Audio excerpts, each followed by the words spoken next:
Okay, good morning, everyone, or good afternoon, good evening, wherever you are. I'm Joel Carpenter, a consultant with the Nagel Institute, and I'm happy to introduce this morning's workshop leader. This is Professor Bruce Stevens, who holds the Wicking Chair of Aging and Practical Theology at the Charles Sturt University in Canberra, Australia. He's the director also of a research colloquium for aging perspective, and he's taught courses in pastoral care and counseling at a variety of settings, including Charles Sturt, but in theological schools as well. He's his field is clinical and pastoral psychology. Many public research publications on topics, especially those attending to the lives and spirituality of the elderly.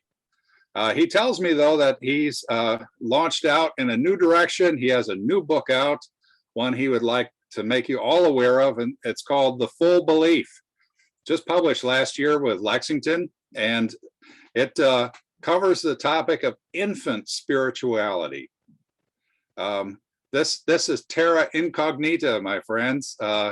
Really breakthrough work, and Bruce commends it to you, and perhaps you'll have some time to ask him questions about that as well.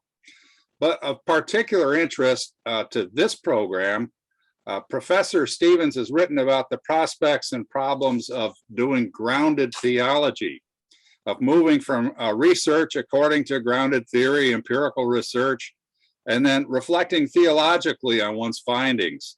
And you know, this is really Americans would say the brass ring, biblical terms, the pearl of great price for this seminar. How you go to theologizing after you've been doing your field work.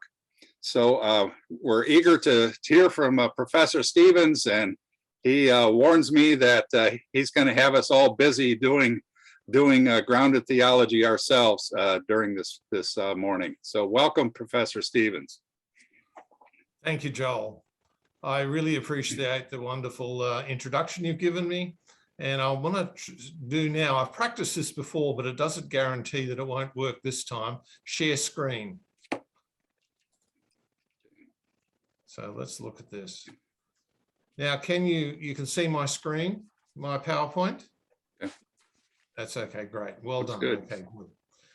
Okay, about grounded theology workshop. Well, how do I do this? Now, the next trick is how to, once it's on the screen, I'm not sure how to actually go to the next slide.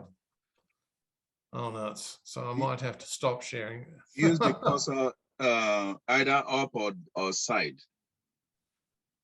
On your keyboard. Yes, either down or I've got it. No, I found Yeah. it. I know what I did wrong. I hadn't highlighted the actual page. Well, almost COVID has done one thing for the world. It's made almost everybody a theologian. I think that when you think about it, even Donald Trump's a theologian with the COVID. People have been trying to figure out why on earth does this happen, and why is it happening to me, and how is it impacting me? Well, that's actually the question of meaning is really inherent in the question of theology. We all look for meaning. It's as natural for us as breathing. Now, grounded theology is a qualitative research method. I'm a psychologist, and I'm so glad to get away from statistics and doing my research. So in fact, that's one of the reasons I was drawn to qualitative research. And I think it deals with stuff that's profound experiences which only language can actually express. So Professor Jim yesterday did such a good example of introducing us to the need for clarity with our research and getting our foundational principles correct. So I very much appreciate what he spoke about yesterday with such clarity and being articulate about it. Now, and as correctly seen by Jim, grounded theology is an extension of grounded theory. So if you really want to see the roots of this idea, it's actually in grounded theory, which was developed by Glaser and Strauss. And literally tens of thousands of studies have been in grounded theory. So it's very, very well established. And the idea of grounded theory was to use qualitative research methods, empirical qualitative methods, such as interviews, to generate new theory from the ground up. That was the power of this paradigm, this methodology, is to actually develop theory, not to confirm it or necessarily, but to actually develop it, to come up with new theory. And that cutting edge is really where it gets exciting for us. Now, let me give an illustration. Let's say you wanted to figure out how street gangs encourage violence, or you might say, well, how does that happen? Well, in a grounded theory project, you could actually participate. You could join a street gang. I realize there's ethical considerations here, but I'm just talking theoretically. And if you joined a street gang, you could see different things from the inside. You could see how people decided who to beat up, how to protect their turf if they've got a drug patch or whatever else it is. And you could actually see in real life terms, what are the processes, what group processes actually lead to increasing violence or the risk of violence. So that in that way, if you can just see in this illustration, I'm not recommending that this be a research project. I'm simply using it as illustrative only. You can see how if you were a participant researcher in such a way, you might actually come up with a very original view from the inside of why street gangs encourage violence. Does that make sense? So just think about that for a moment. Now, traditionally, grounded theory has been used in practical theology, but in the studies that I had a look at, they're almost all been exploratory and descriptive. So in other words, they haven't really gone to what I think should actually happen and create theology. In other words, how do we create cutting edge, novel theology, which adds to the actual, that's the challenge. It was the original challenge of grounded theory, and it's absolutely core business for my vision for grounded theology. Now, I'll just pause there for a second and just ask if anyone wants to make a comment or a question. You can put your hand up. I'm not sure how to do that, but Afe or whoever's, Joel can mediate for me. Has anyone got a question so far on what we've just talked about initially?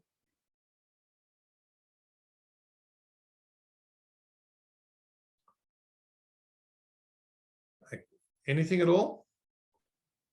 Okay, we'll continue. Any questions so far? Yeah. Okay, that's fine.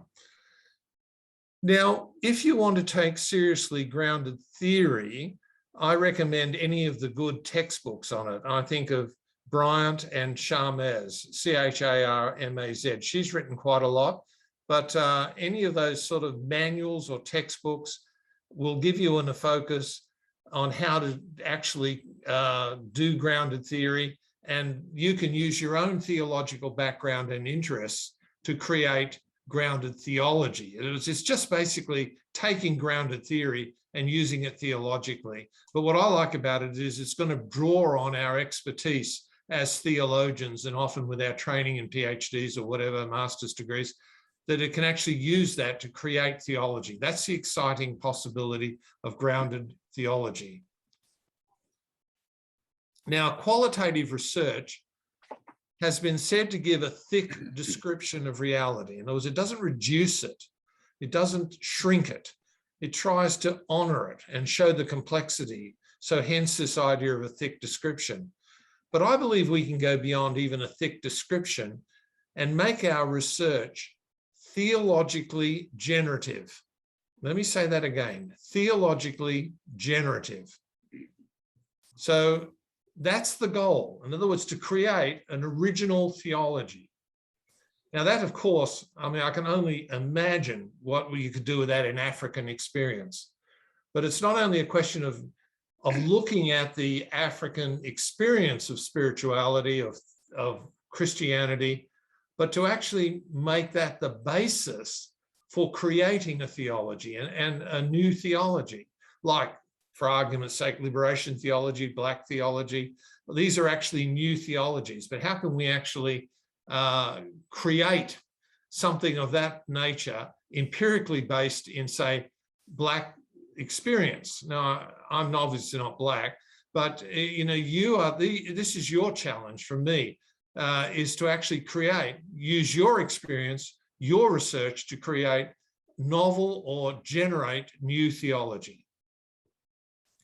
Now, grounded theory is potentially flexible, or grounded theology. It can use interviews, analysis of documents. You could look at, say, testimonies of healing.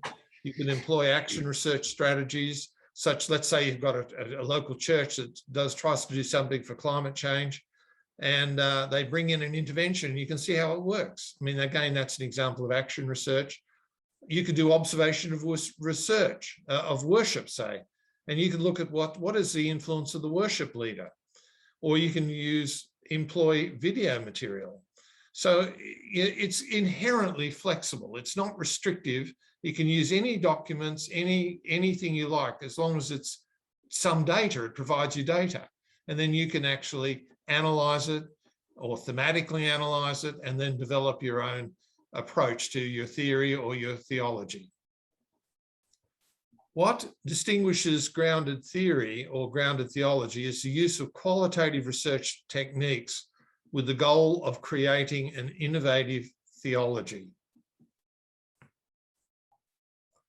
Now, I'll pause there again. If anyone has a question or a comment, I anticipate that this workshop, I'm going to ask you to do things. So it will be literally a workshop. It's not a presentation with question and answer. So prepare yourselves. I want you to do grounded theology by the end of this hour and a half. So, any questions, or anyone someone's got a hand up? Henrik. Hi, good morning. Thanks for the lecture. So we are trying to be innovative, really original, creating for bottom up a new theology. But how can we avoid to be essentially, how can I say, there are methodological boundaries to us not be too original and avoid to give you so many new ideas that our colleagues or researchers cannot use the data, our findings, because the lack of foundations in previous researchers, or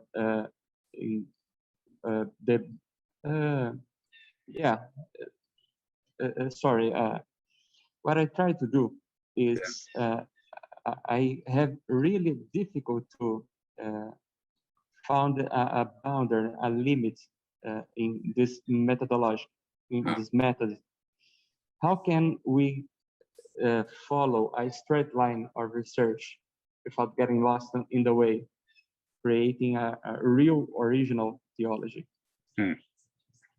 Joel, Enrique, you understand the question? Yeah. Enrique, if you would like to pose your question in Portuguese, if that would be more comfortable for you, you're most welcome. Ok. Yeah. Vamos fazer desta maneira. So let's do it that way. What are the boundaries, methodologically speaking, to establish a grounded theology so that it's not vague and not too spread out or dispersed in that regard? Thank you. Did you catch that, Bruce? I only heard the Portuguese, so that doesn't help. Oh, sorry. Yeah. Okay. Okay. So when someone speaks in Portuguese, the rest of us click on English under interpretation. And what he's saying is how can you do this without the theology becoming too vague and too spread out? Oh, okay. That's actually Yeah. helpful. Well, I will illustrate, Henrik, with a couple of examples so that, but I think that the main trick is to, again, drawing on what Jim said yesterday, you're still looking for the gaps for your research. I mean, that's what's not been looked at. So if you find a specific topic that's not yet been really thought about very profoundly or thought about in a certain way, then you've got your gap. I mean, that's what we do our research on. So that actually helps with the focus. So I think that it doesn't get lost in being vague or vacuous. It really, but we do need to have a specific interest, that's something that sparks itself. I will illustrate it with the idea of luck, which I had a look at in one of the published studies that I've distributed. So that'd be an example. Is there anything else you'd like to ask about that? But it might be a little bit more obvious when we consider a couple of examples. All right, thank you. Bruce, Paul Mwangi has a question. Paul, you want to pose that?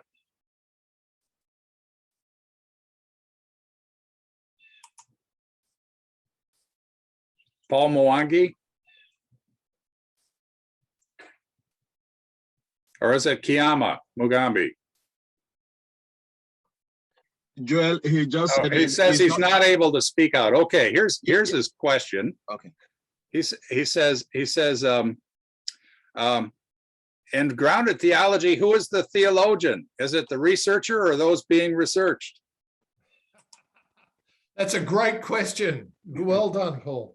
Look, I think you will find sometimes that there is a role for both. Sometimes the actual person being researched or interviewed actually comes up with a question or an insight that is incredibly profound. An example of that is in some of the grounded theory. There is a couple of studies in which seem to go a little bit closer to what I understood for grounded theory studies. There's one, I think, on a Mexican liturgy, sort of a cultish group that was quite interesting. And they were just, one of the participants in that was an astonishing theologian and just bristled with good theology, interesting theology. So sometimes you will find people that just raise stuff that is just so interesting and so profound. It's like, can I say, it's like reading Jürgen Moltmann. You know, you just get impressed by it. But then again, I think there's also a role for the researcher to reflect and do a sort of feedback loop and to use the advanced skills of which we are trained with our scholarship. So there is, it's, if anything, at its best, I would say, grounded theology is a dialogue. Thank you. Creative and generative dialogue. Yeah. One more question, Bruce. This Yes. comes from Setergu. I've lost him now. Setergu Kanau. Setergu, are you able to get on?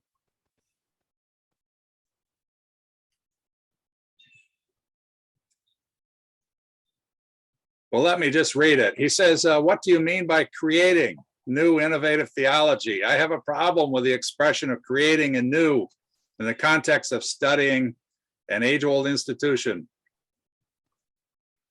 Well, I think that the people that have made the great contributions have been creative. I mean, to me, you become a scholar when you actually say, this is my perspective.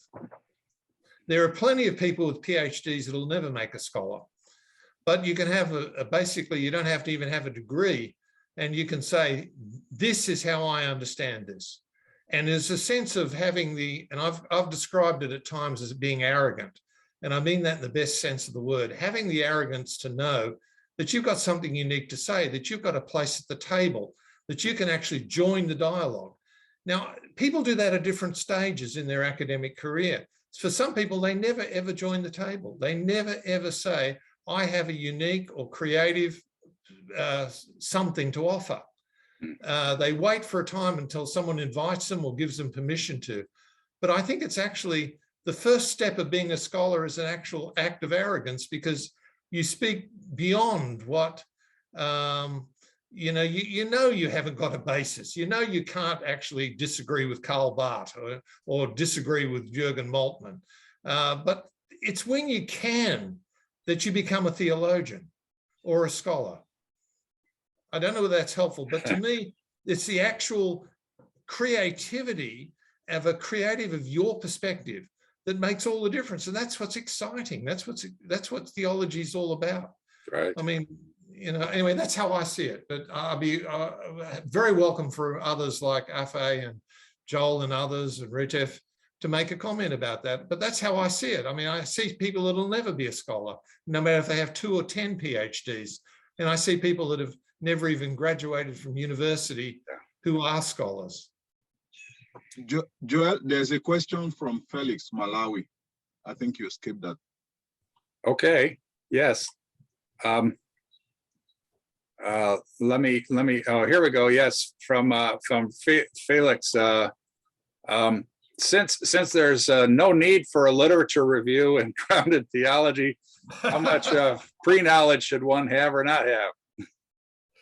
That's a real debate in grounded theory as well. Some people say that it biases you too much if you have it, and in fact, and so there's an argument for and against that. I would say you're free to either have a literature review or start from scratch. Someone said, I think it was Sharma said that being open-minded does not mean you're empty-headed. So you can't help but bring your understanding of the topic to the actual research project. So whether you can't step around that. But I do think that over-reading it can so fill your mind with other people's views. It's like overthinking. It just isn't helpful. So there is an argument on that, and I would commend people to try both. I mean, try 2 topics, one in which you do an extensive literature review, and the other in which you more or less start from scratch. Now, I know this is a playful approach, and I think that that's actually a very good way to do theology, is to be playful and not be so hyper serious that we squeeze out the juice of what's good, if I could say that. Absolutely. Anyway. Well, I think we can move on now, Bruce, if you wish. Okay, thank you, Joel. Much appreciated. Well, let me talk about a study I did do, and it's in grounded theology, and it was the first thing I published in it, a new method to explore luck. I interviewed 15 people. They were all, because I was doing, as part of my research project as a professor of aging, between 60 and 75, and they had a range of perspectives. 3 were atheist or agnostic, 2 were liberal Protestant, 2 were Anglo-Catholic, well, it's Anglican and Roman Anglo-Catholic, a couple Reformed, 4 were charismatic, and 1 was a Pentecostal. And among the host of the questions, maybe I asked them 6 or 7 different questions. Do you believe in good and bad luck? Now, actually, if you do the literature review on luck, you find there's not much published on it. There's almost nothing published that's got a theological perspective. And yet it's inherently an interesting topic. Yeah. So I took it as a sort of, talk about a gap. I mean, luck, the idea of luck is important to people, but no one's really looked at it theologically. So, you know, it's that idea. Now, views differed within the group, in other words, that I was studying. Some saw life as inherently random versus determined by God. The Reformed people would be on the one extreme of that, and the atheists would be on the other. And meaning is coming from yourself or originating or God. And I think that these assumptions really function as what might be called dominant narratives that fashion our beliefs and values. Now, most people, this surprised me. Most people in the study did not like the idea of luck, but could acknowledge that they felt fortunate. They were still alive. They were in an affluent society. Most of them had plenty of money to live on. Most were retired. But that actually led to a bit of an inherent tension. Why am I lucky Or why am I blessed? And someone else is cursed. That's an interesting question. Now, grounded theory, I wanted to investigate what I found surprising. In other words, when you start interviewing, and I think that, again, Professor Jim yesterday made that comment, you're not doing research unless you get surprised. And it's what's surprising is the rabbit you want to chase down the hole and see where it goes. And so for me, the idea was, why do people not like the idea in luck? Or why do they not believe in it? Is interesting. And I got various, and you can read the paper and you'll see some of the actual quotes. Now, I find this surprising because I see luck as purely destructive. If I'm a pedestrian and a car just misses me, I might feel not only relieved, but I could feel lucky. Okay, so I mean, but to me, it's just simply luck is simply a descriptive term. But in fact, it's not true. There are people that actually believe in luck. And often the researchers looked at this, and actually the people that are most likely to believe in luck are problem gamblers. In other words, they're going to go to the racetrack, try and manipulate the variables, whatever it is, it's their lucky day, it's their birthday, or the number 25 comes up in a number of races, and they will bet on that, believing they can bias the odds, okay, and somehow or other have a big payday. Now, it's that sort of belief that, I mean, one of the people in the study was a professor of mathematics. So he would see that as, he sees life as random, but he would not see any bias around that. Does that make sense? You know, so he would not believe that luck could be influenced. Now, what I found interesting also in the study was that the idea of luck is subversive of all philosophic and theological positions of the people that I was studying. In other words, it was offensive, but it was subversive. Now, if you believe that all is random, like say an atheist or an agnostic or a liberal Protestant, then if you have some bias of luck, it's actually messing with the random law. Now, if you believe that God is sovereign and everything is, or even everything is predetermined, some idea of luck also messes with that. So it's a very, very interesting theological topic to look at, luck, and ask why. Why is it so? Why is it so challenging? Why is it so subversive? What is it attacking that's interesting? What are people depending on or assuming that luck actually challenges? I think it challenges the dominant narrative a person lives by. So I want to ask you a question, as I imagine most people would probably describe themselves as Christians. Are we in the same territory when we think about divine healing?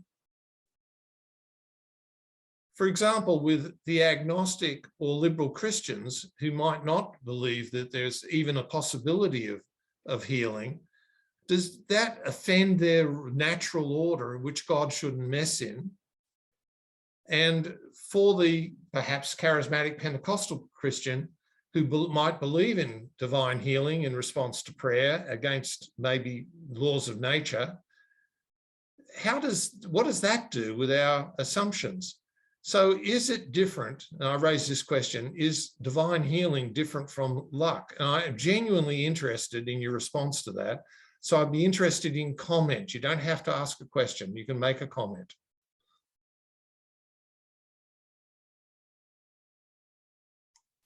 So comments. While you're talking, Bruce, we had some methodological skeptics, but maybe we'll save that for later. Very happy to make, I want people to have a go at it before they judge it totally. Okay, someone's got to have a comment. Yeah.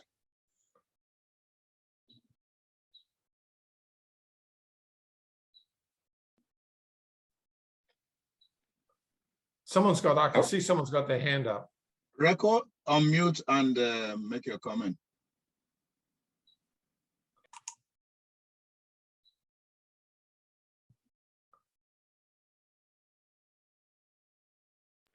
Reco on mute.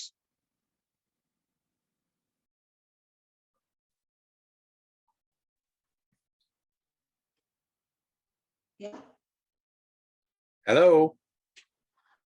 For me, Sorry, Recco, your signal's breaking up. Maybe you want to just type something into chat? can you- No, sorry, we're not catching your voice.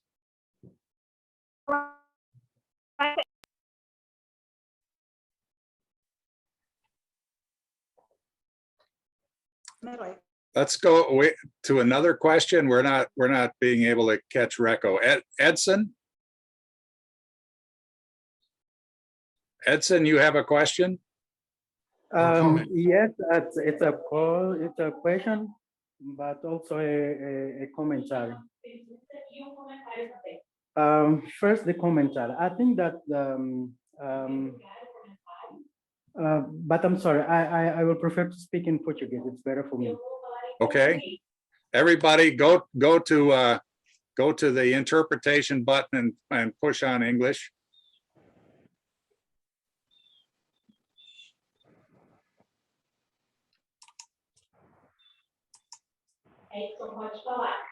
Ok, obrigado. Thank you. Em relação a... Well, regarding luck and healing and divine healing, I'm thinking that this is very much related to the type of belief that a person will have and the level of affliction that a person might find him or herself in. So usually when we feel that we are being afflicted, we are waiting for immediate results. We go to God and we expect that on the next day we will have a result of our health state, for example, or that we will feel better, or that our problems will go away. We go to the hospital and we want that on the next day, the medication to heal us already. And so in some cases, many times we will hear many suggestions on how we can overcome the problems that we have. And some of these difficulties may lead us to new pastors, new prophets. So we go from point to point.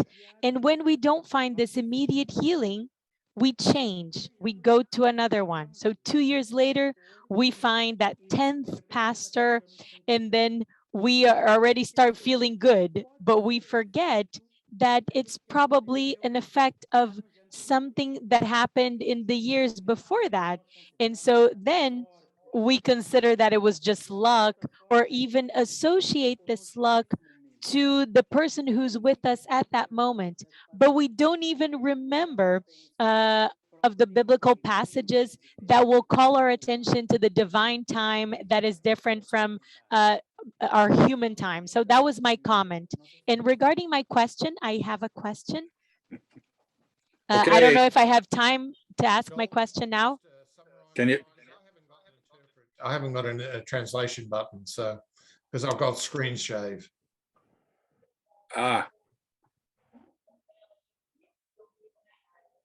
Okay, I think the lengthy comment about what it's like to be seeking healing for many charismatic believers and going from healer to healer until finally one seems to come through. But now he wants to pose a question as well. I'm not going to answer. I'm not sure I can answer that question. No, right. It was a comment. Bruce, Yes. Yes. do you have a Zoom taskbar on the bottom of your screen? I don't, because I've got the share screen. So all I've got is the things up the top.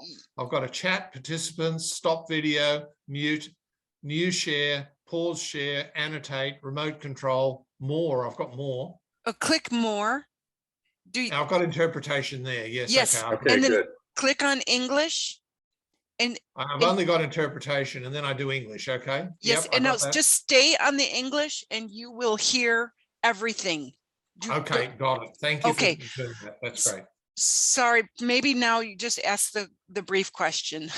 Okay. Yeah. What is the question? Edson, your question?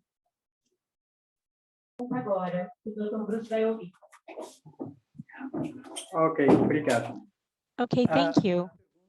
So my question was regarding grounded theology and to what you were saying about being creative and this academic arrogance.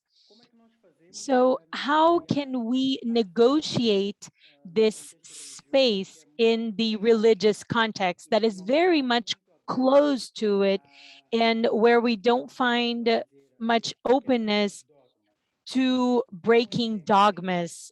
For instance, Africans already know God before the Europeans came to our continent. And the proof of this is that all African languages have the word God. So Yes. what happened when the Europeans come to Africa was that there is this shaping of this godly image, of this signification of who God is. So for Africans, their forefathers or their to those who would be conventionally called the Holy Trinity. So their relatives that passed are the intermediary in their relationship with God. And if we consider that African pastors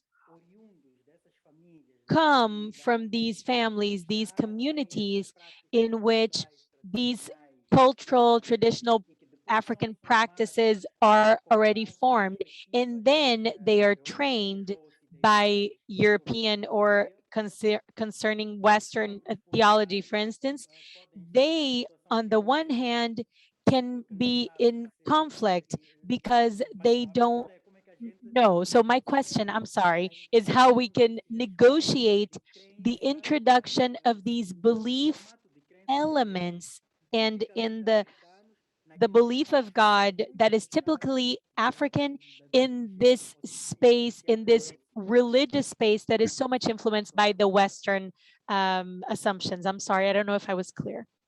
No, that's very helpful. Thank you also to you, interpreter.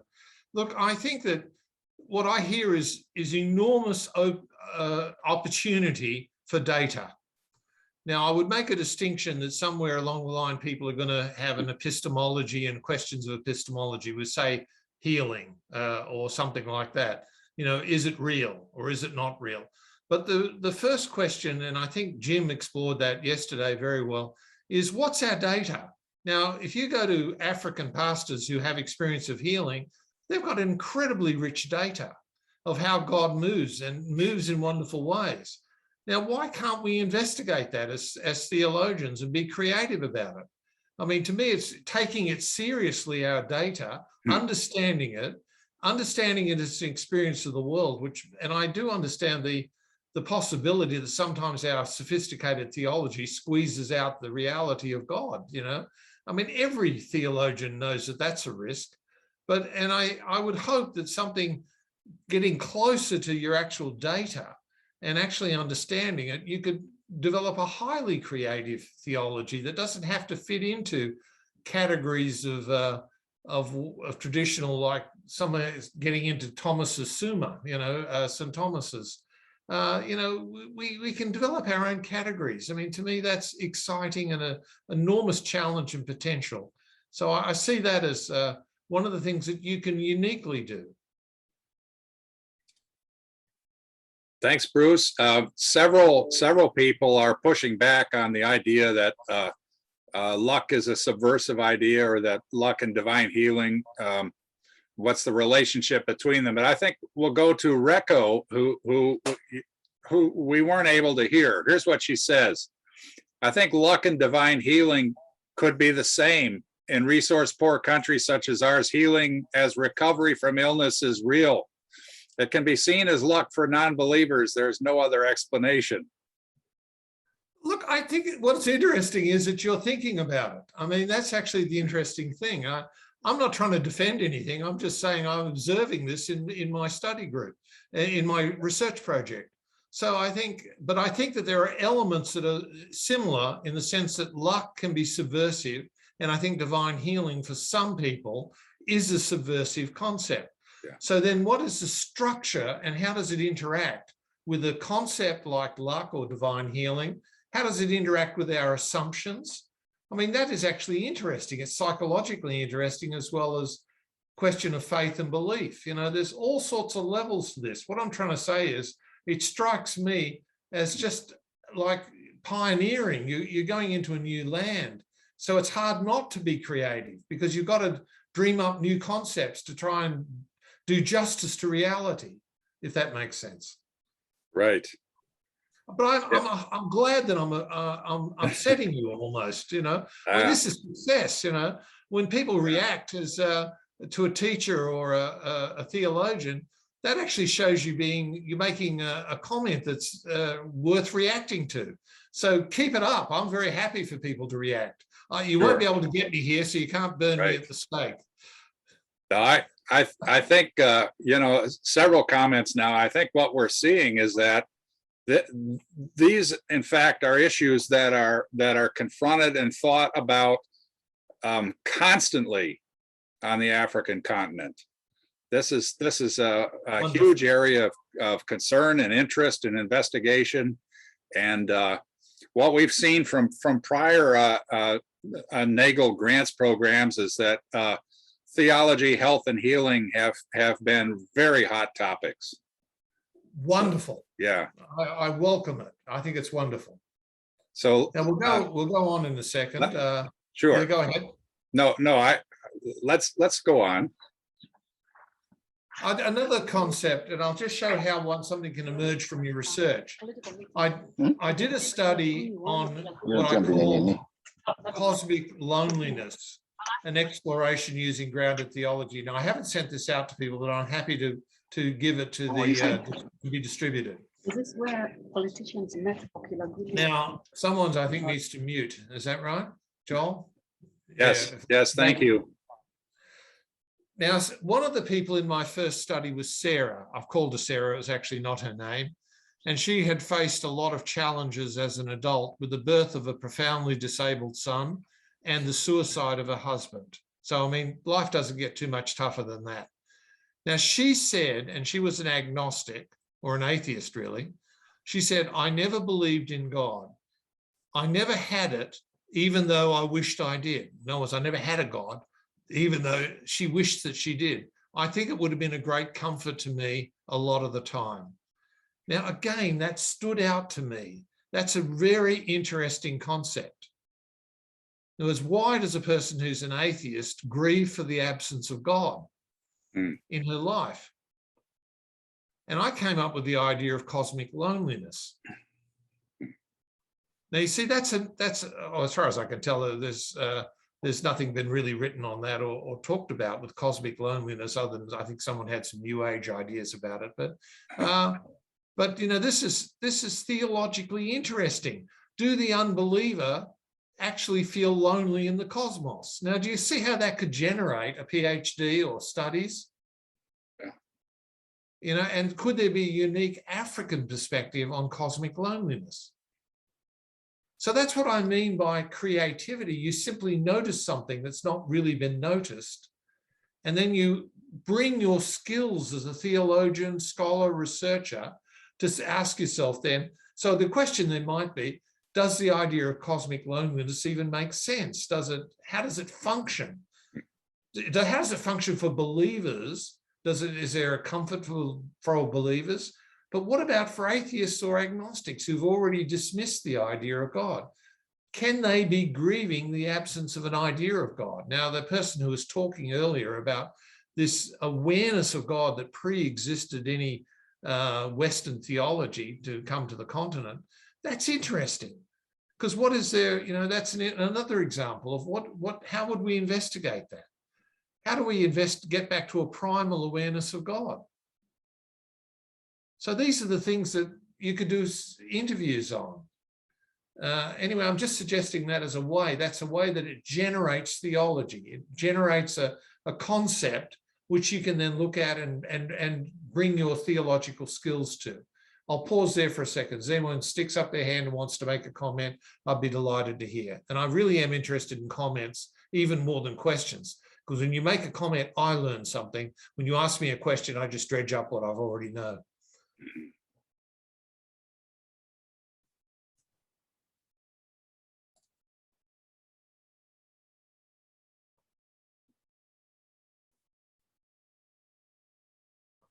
Okay, if no one's jumped in yet, I'll continue. Okay. I had the experience of reading my paper, Theology, today, because my interest had been really, it was a topic that interested me 6 or 7 years ago.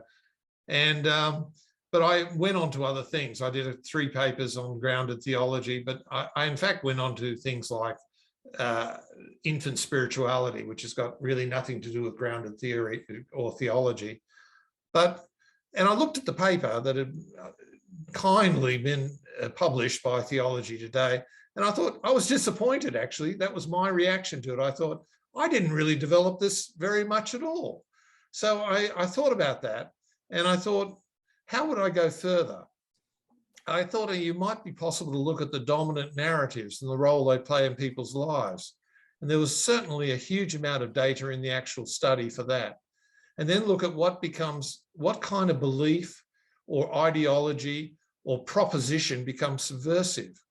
This could reveal structures of belief and even lead and investigate what leads to fragility or stability around beliefs. So I think there's a whole very interesting area there for research. And I think I recall what Carl Rogers, the great psychologist, said: what is most individual is most universal. And I think that's true for interviewing with grounded theory or grounded theology. Now, just to I'm not really looking at how to do grounded theology, okay? I think that but I would make this comment. You can record interviews, you can transcribe them and look for themes. Be alert, as Jim said yesterday, what surprises you? What are you finding that you don't expect to be there? How do we understand the emergence of the unexpected? How does it fit in with a range of theological perspectives? Where does it clash? Is it possible to incorporate into a different theological perspective that honors the messiness of what when we do qualitative research, I guarantee you'll find that things are messier. Now, well, here's the exercise I want you to do. And I invite every single participant who's not doing something like doing IT or doing interpretation to actually think about this for a minute. Grab a piece of paper or do something on wherever you've got. I want you to write a couple of paragraphs about a vivid religious or spiritual experience you've had. Now, I'm interpreting this broadly. For example, it may be an experience of transcendence in nature. It could be meeting your wife or husband for the first time, or you could have some experience of love or your marriage day. What is important to you? Can we write about a couple of paragraphs about that? Now, I'm going to give you 5 minutes or even 10 minutes to actually do that. So I challenge all of you to do that, to actually write. We'll do something with it, but I want to use this as data for a grounded theology.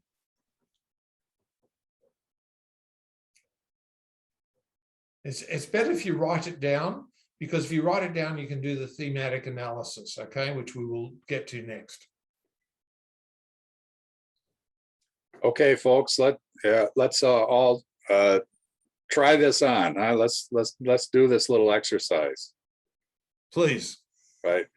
So just jot down describing experience and meaning for you. An intense religious experience or spiritual experience, but it doesn't have to necessarily be tagged to God. It can be to humans or nature.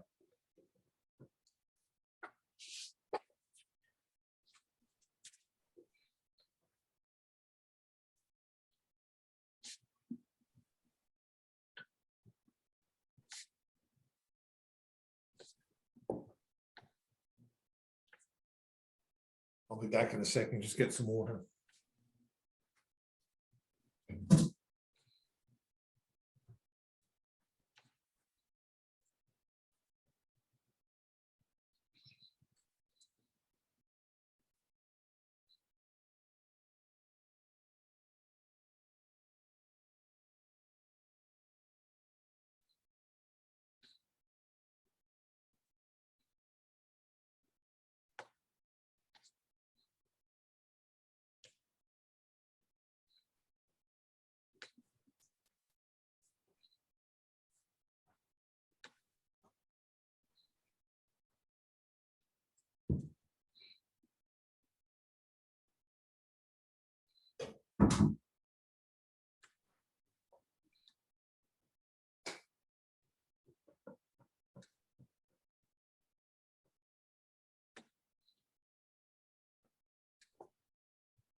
Bruce, that really took me somewhere.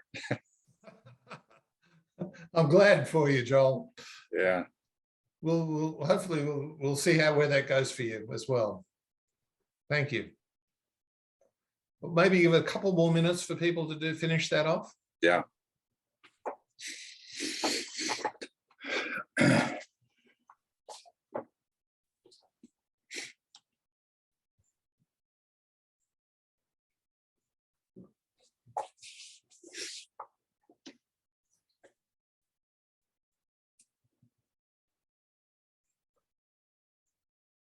So this is going to become the data.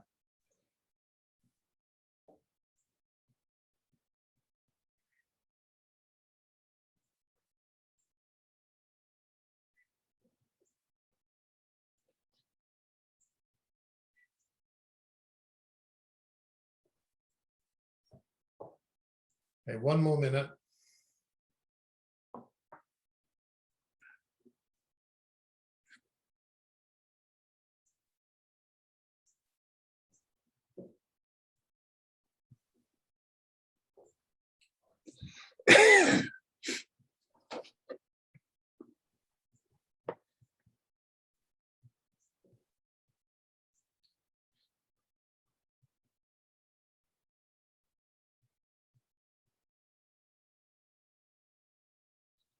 Okay, well, I'm not asking you to do anything I'm not willing to do myself. And so I'll share my experience with you now. And then we'll look at that. In 2012, I was in some emotional turmoil. A very important family relationship had broken down and would never be the same again. I felt lost and guilty for my role in what happened. I stood myself down from honorary ministry as a priest at All Saints Anglican Church. And that period of stand down actually lasted about 6 months. Now, I'm not a mystic, but this was my last, well, I'd say profound experience of God. I probably had 3 or 4 in my life. It's not exactly, I'm not exhaustive. I'm certainly not Mother Teresa of Avila or something like that. But I was at the Sunday after the breakdown in the relationship, I was at the main church service, and I asked myself, because it was an Anglican church, whether I should go forward to receive the Holy Communion or the Eucharist. And I wondered, in my state of some emotional turmoil, would God reject me? Now, it's got nothing to do with theology. It's just, it didn't at the time feel that way. I just felt, would God actually reject me? And after some internal debate, I went forward to kneel and receive the communion, and I had an overwhelming sense of God's welcome and grace. It surprised me and reassured me that God's love is bigger than any offense. Now, that's an experience, okay? Now, it's similar. I'm sure you've got different experiences, but what I want you to do next is to just underline any themes that have come out of your experience. We'll do it with mine in a minute, and I'll tell you how we'll do that. But I want you to have a go at yours first. Identify, and often when I do it, I just underline a theme. A theme might be Sunday Eucharist or whatever else, or it could be I'm in nature, so nature might be a theme, or it could be God might be a theme, or angels or whatever else, or healing could be a theme. But I want you first of all, just notice any themes in your written account, and I'll give you a couple of minutes to do that.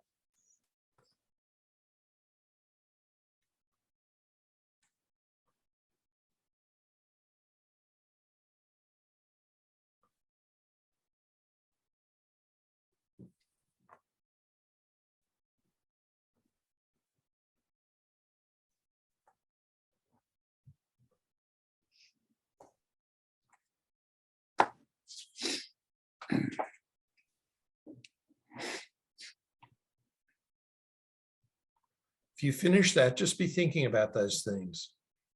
Why are they important? Why are we noticing them? Just dwell on them.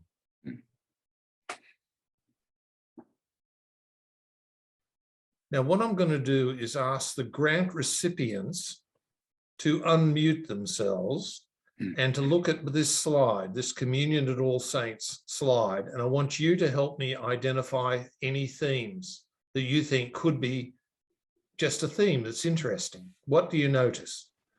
So can we unmute grant recipients, and can you suggest some themes? Hello, Bruce. Hello, Bruce. Yes. Jesse, is it, or? Yeah, Jesse. What I underlined is welcome. Welcome. Okay, God's welcome. Okay, that's great. Yep. Anyone else got a theme? Joachim. Family relationship. Yes. Excellent. Yes, keep going. Anyone else? Taya. Holy Communion. Holy Communion. Okay, or worship. Yes, exactly. It could be more broad as worship or Holy Communion. Yeah. But yes, that's very good. You picked that up. Yes. Okay. Abatunde. Emotional turmoil. Yes. Thank you, Atom one day. Desme? Family relationship. The broken relationship or finding a new relationship? Family relationship. Family relationship. Yes, excellent. That's correct. A family relationship. Yes. Absolutely. Toyin? Internal debate. Yes. Good stuff. Yes. I also noticed the honorary ministry. Yes. Okay. Yes, that's correct. Oluwatoyin.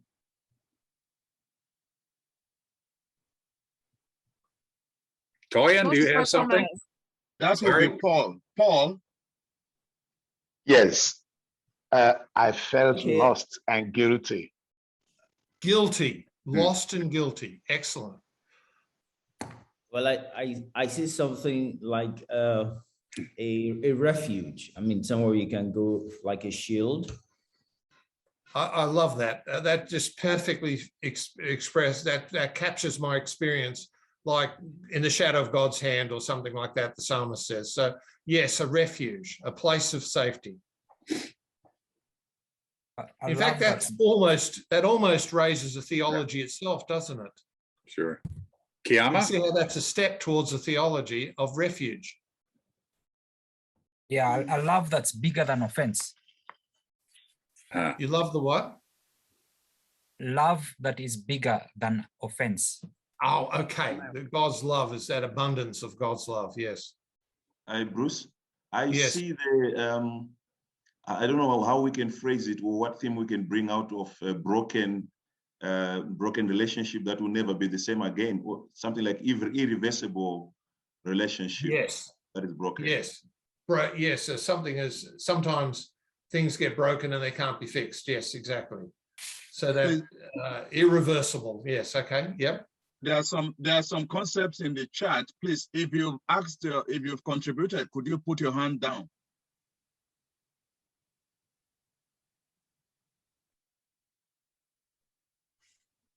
Benson. Yes, mine is that there was suspended belief or doubt at the time. Yes. Yes. Good. Good, Benson. That Rachel. idea of a preconception about God. So I was doubting, I was feeling guilty, I was expecting to be rejected. Yeah. Rachel? Yes, me here, what has stuck out is the phrase God's surprise. Surprise. Surprise, yes, God surprised. Yeah. Can you see? We'll do a couple more and then I'll pause. Yeah. Okay. I also see the an internal debate. Yes, definitely. Can you see that just 2 paragraphs of my experience, right, is bristles with themes? Mm. It's like a porcupine, you know, it just bristles. It's got themes everywhere. And they're interesting themes.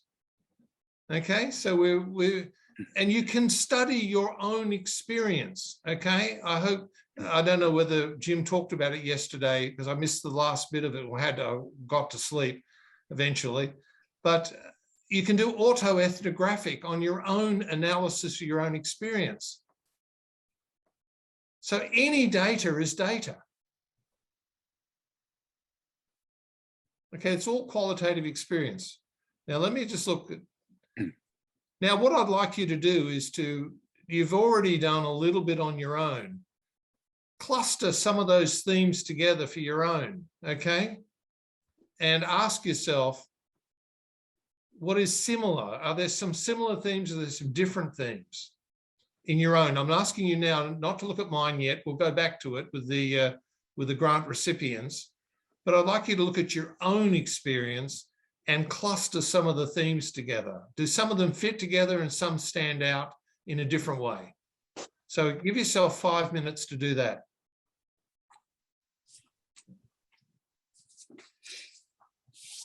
What you're actually doing is thematic analysis.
How are we doing?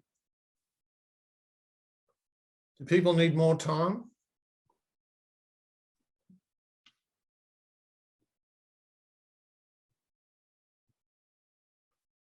Do you find it helps, and I'm interested people to comment maybe or later on comment on it, to just gather some of those themes together and allow them to either clash with each other or enhance one another?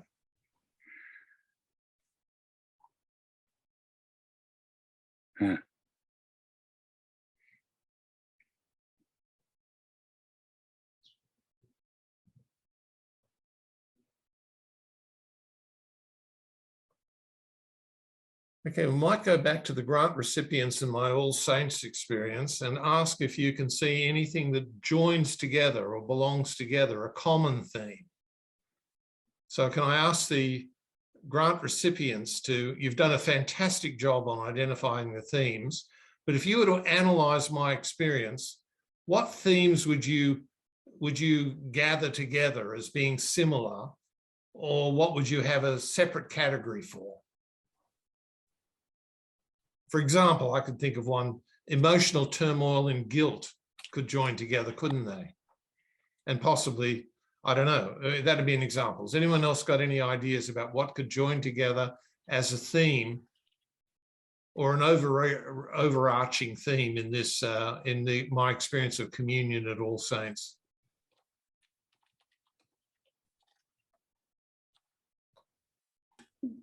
Just going further, yeah, towing the line of emotional turmoil, you could yes. also put in this issue of internal debate as belonging to that. So emotional turmoil, internal debate, internal debate, yes. Mm. And what about, would guilt also fit in with that, you think, or lost and guilty? Yeah. Joachim? Thank you. I'm putting together there lost and guilt, yes, and stepping myself down. Okay, good idea. I hadn't seen that connection, but you're actually right. So guilt. What about the cause of it with the broken relationship? Do you think that also could be part of the theme? And then there is the consequences. So we could almost think about consequences of turmoil or guilt or broken relationship, which would include guilt and standing myself down, which is a good insight. Yeah. And rejection as well. Rejection by God. Yeah. And you see how my own internal guilt gets projected onto God. Brokenness. Yeah, my brokenness. Broken relationship. And it will lead you relationship. And I think it will lead you to have an internal debate within yourself. Yes. Yes. So Florence Nweke has something to add. Good. Florence? Yes, please. Good morning. Yes, Florence, you were saying in chat, negative emotions? Yes, sir. So negative emotions could be a bigger category, couldn't it? Because it could pick up emotional turmoil, relationship broken, lost and guilty, rejected by God, or rejection. Yes. You see how three or four things suddenly become clustered together under a thematic, a theme. You see? Yeah. Yes. Edson says identity crisis. Excellent. Yes, identity crisis. See, that's an overall arching theme. Do you see how identity gets into the turmoil? And then it raises a question of what is our identity before God? And Setargu says intense suffering followed by a revelation, surprise, and power. Yes, there's a sort of sequence.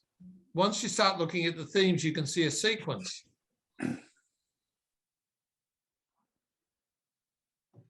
I also see the Holy Communion and yes. God's welcome. Yes. I think there's Yes. a communion. It is a communion happening there. Yes, and even you could see maybe family broken relationships, the church's family, which repairs broken relationships in God's welcome. You see, you develop a theme. Yes. Yes. Several say emotional healing. Okay, so that's another way we could cluster. And several speak of God's action here, divine touch, God's grace. And even God taking the initiative. Yeah. Can you see how God took the initiative in that experience? How about the whole idea of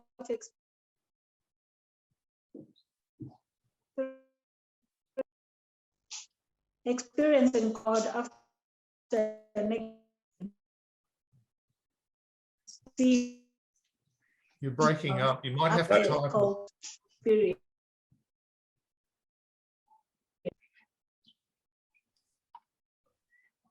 Yes, Recco, you might want to write it. So Olatoyan says fear of divine rejection, internal debate. All this at the altar. Yes. Do you see how we're now analyzing the experience thematically? So we're actually doing thematic analysis. Uh-huh. And we're linking things together. So we're seeing causal sequences or sequences of emotionally causal sequences. Yeah, several say something about a new understanding, a breakthrough, new understanding of God. So a revelation almost of God. Yeah. It felt like that, I assure you.